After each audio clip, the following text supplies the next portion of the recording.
तो दोस्तों, आज आप आपकी फेवरेट सीरियल गुम है किसी के प्यार में देखेंगे कि आज जब रजत को पता चलता है कि वंश कैंप में नहीं जा रहा है क्योंकि उसके पापा की जॉब चली गई है और उनके पास पैसे नहीं है, तो वो चुपके से वंश की कैंपिंग की फीस भी भर देता है और वंश को कैंपिंग के लिए तैयार कर देता है।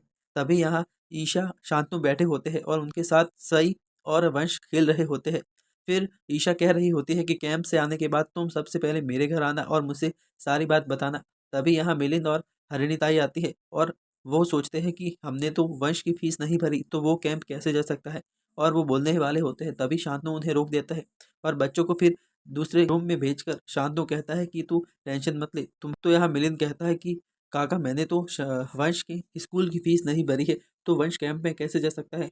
तो शांतनु बताता है कि रजत ने उसकी फीस भर दी है और अब वो दोनों कैंप में जाएंगे। तो मिलिंद कहता है कि नहीं, मैं रजत से पैसे नहीं ले सकता, मैं अभी उससे बात करके आता हूँ।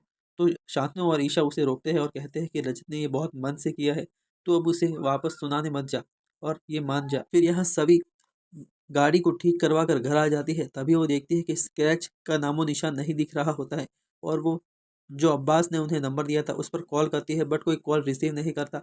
तभी वहाँ रजत आ जाता है और रजत कहता है कि तुमने मेरी गाड़ी के स्क्रैच लगा दिया। तो सभी कहते हैं कि नहीं, मैं तो तुम्हारी गाड़ी कहीं लेकर ही नहीं गई। तो सभी कहते हैं कि ये सब छोड़ो, मुझे तुमसे एक बहुत इंपॉर्टेंट बात करनी है।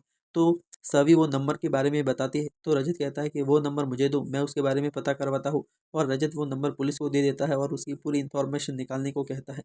फिर यहाँ सभी और रजत अपने घर चले जाते हैं। बाद में रजत सभी के साथ मस्ती करता है और कहता है कि इसने मेरी गाड़ी पर स्क्रैच लाया है, इसे तो पकड़ कर ही रहूंगा। और वो कोई ऐसे ही फेक कॉल करता है और ऐसे बोलता है कि जिसने भी ये गाड़ी पर स्क्रैच आया है तो पुलिस कंप्लेंट करेगा। ये सोचकर सभी आ जाती है और कहते हैं कि नहीं, वो तो मामूली स्क्रैच था, वो गलती से लग गया था।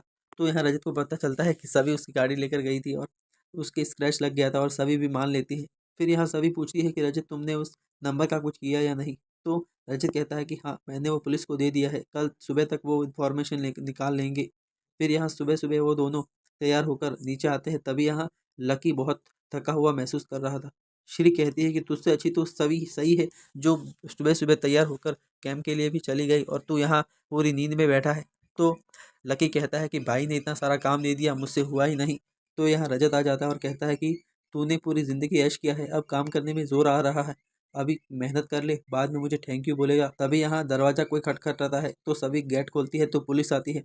पुलिस यहाँ रजत से कहती है कि आपको पता है ये नंबर किसका है। तो रजत कहता है कि आप किसका नंबर है ये बताओ। तो पुलिस कहती है कि ये नंबर आप ही के नाम पर रजिस्टर्ड है और इसीलिए हमें आपको अरेस्ट करना होगा। तो सभी कहते हैं कि नहीं, ये इनको फंसाने की साजिश है, इनकी वजह से तो मेरी आय की जान बची है। तो यहाँ रजत के पापा कहते हैं कि रजत याद करो, ये तुमने कभी सिम लिया तो नहीं। तो रजत कहता है कि नहीं पापा, मेरे 2 नंबर है और वो ये नहीं है, ये किसी ने मेरे साथ साजिश की है। तो पुलिस कहती है कि अगर ये आपका नंबर नहीं है तो आप ही के डॉक्यूमेंट से लिया गया है और जिसने भी ये लिया है वो अच्छी तरह से आपको जानता है और आपका फैमिली मेम्बर हो सकता है। यहाँ मिलिंद और हरिणी को दिखाया जाता है जहाँ मिलिंद कोई भी नौकरी ढूंढ रहा होता है। तभी उसके किसी दोस्त का कॉल आता है कि एक बच्चे की ट्यूशन पढ़ाने के लिए अर्जेंट नौकरी चाहिए। तो मिलिंद कहता है कि मुझे जल्दी से आप उनके नंबर दे दीजिए, मैं उनसे बात करता हूँ। तो वो कहता है कि वो अमीर है तो उनका बच्चा ज़िद्दी है, आपको उन्हें पढ़ाना है और आपको अच्छी खासी फीस भी मिल जाएगी। और इसी के साथ आज का एपिसोड यही पूरा होता है। आगे के एपिसोड जानने के लिए चैनल को सब्सक्राइब ज़रूर करें। मिलते हैं नेक्स्ट वीडियो में।